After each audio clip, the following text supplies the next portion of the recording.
मेरे प्यारे दोस्तों, हमारे इस चैनल नेक्स्ट टाइम पर आपका स्वागत है और भगवत गीता क्लास पर आपका स्वागत है।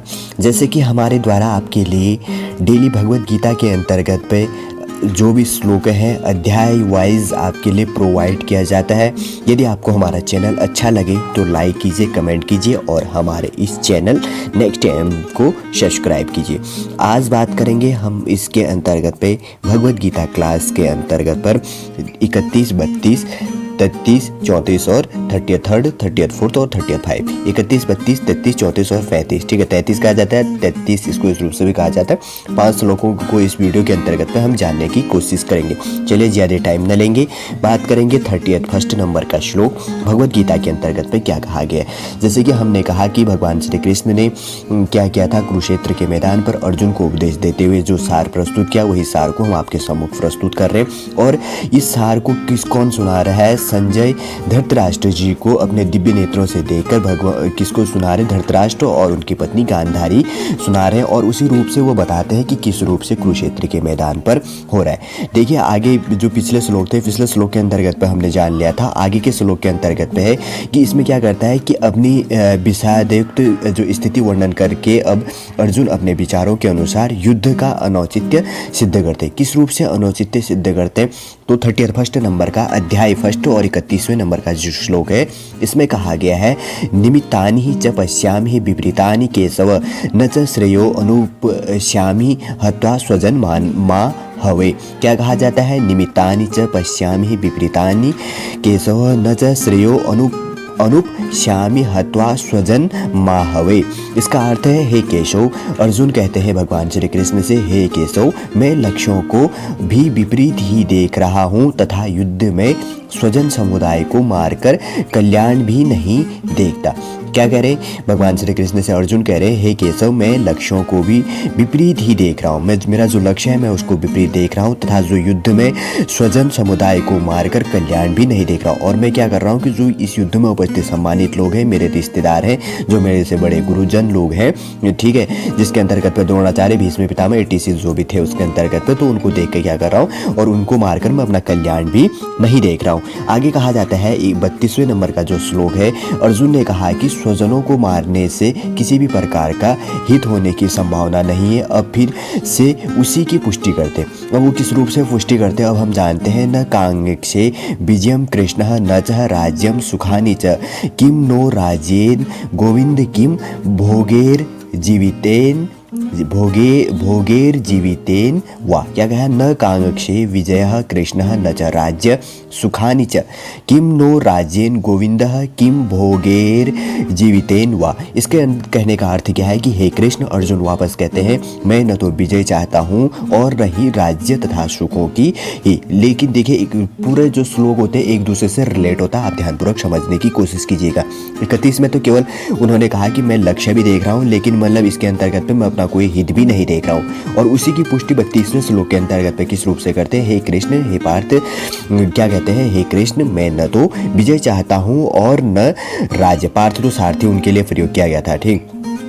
हे कृष्ण, मैं न तो विजय चाहता हूँ और न राज्य तथा सुखों की ही। हे गोविंद, हमें ऐसे राज्य से क्या प्रयोजन अथवा ऐसे भोगों से और जीवन से भी क्या लाभ? मुझे ऐसी चीज़ों से क्या लाभ कि मतलब जो अपने से ही युद्ध मुझे करना पड़ रहा है और मेरा लक्ष्य और मुझे मारने का लक्ष्य जो भी मेरे सामने रखा गया, अगर मैं जीत जाता हूँ तो ऐसे भोग और अपने जीवन से मुझे क्या लाभ है? कौन से श्लोक के अंतर्गत पे कहते हैं अर्जुन भगवत गीता के अंतर्गत पे अध्याय फर्स्ट श्लोक 32वें नंबर पर कहते हैं। आगे जानते हैं दोनों श्लोक है 33rd, 33 और 34वें नंबर का श्लोक। ऐसा मर्थे कांक्षतम नो राज्यम भोगा सुखानि च त इमे वस्थिता युद्धे प्राणम स्तस्य यक्त्वा। ठीक है, प्राणास्य त्यक्त्वा धनानि च आचार्यः पितरः पुत्रास्तथैव च पितामहः मातुलः श्वशुरः पौत्रः शालाः संबंधिन तथा। क्या कहा जाता है?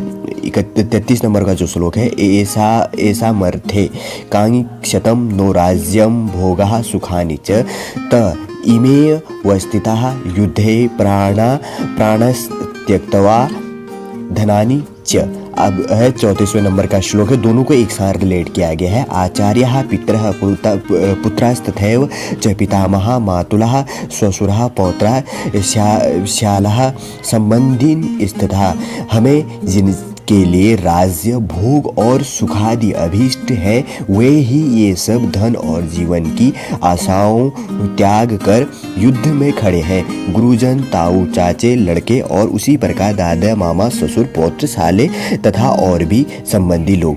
ठीक है, इसके अंतर्गत पे अर्जुन उस संबंध में मतलब जो बताते हैं ना श्री कृष्ण को किस रूप से कहते हैं कि ऐसा मर्थे कांगी शतम नो राज्यम भोगा सुखानि चह त इमे अवस्थितः युद्धे प्राण त्यक्तवः धनानि च।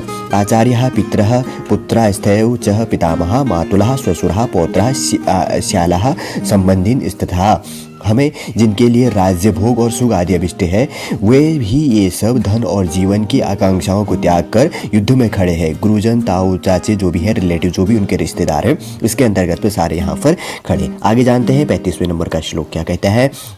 एतात्र हन्तुमिच्छामि धन्यो अपि मधुसूदन अपि त्रैलोक्य राज्यस्य हेतोः किं नु मही कृते। इसके अंदर में क्या कहता है, एतात्र हन्तुमिच्छामि धन्तोऽपि मधुसूदन अपि त्रैलोक्य राज्यस्य हेतोः किं न मही कृते। हे मधुसूदन, मुझे मारने पर भी अथवा तीनों लोगों के राज्य के लिए भी मैं इन सबको मारना नहीं चाहता, फिर पृथ्वी के लिए तो कहना ही क्या। क्या कहते हैं अर्जुन, क्या कहते हैं, एतात्र हन्तुमिच्छामि धन्तोऽपि मधुसूदन अपि त्रैलोक्य राज्यस्य हेतोः किम न मही कृते। हे मधुसूदन, मुझे मारने पर भी अथवा तीनों लोगों के राज्य के लिए भी मैं इन सब को मारना नहीं चाहता, फिर पृथ्वी के लिए तो क्या ही कहना। कौन कहते हैं? अर्जुन कहते हैं। किसको कहते हैं? भगवान श्री कृष्ण को कहते हैं। ठीक समझ गए होंगे। आज के इस वीडियो के अंतर्गत पर हमने 5 श्लोकों के अंतर्गत पर जाना कि किस रूप से कहा गया है, संस्कृत और हिंदी दोनों रूपों में ट्रांसलेट करके आपके सम्मुख प्रस्तुत किया। आज का वीडियो हम यहीं पर समाप्त करते हैं।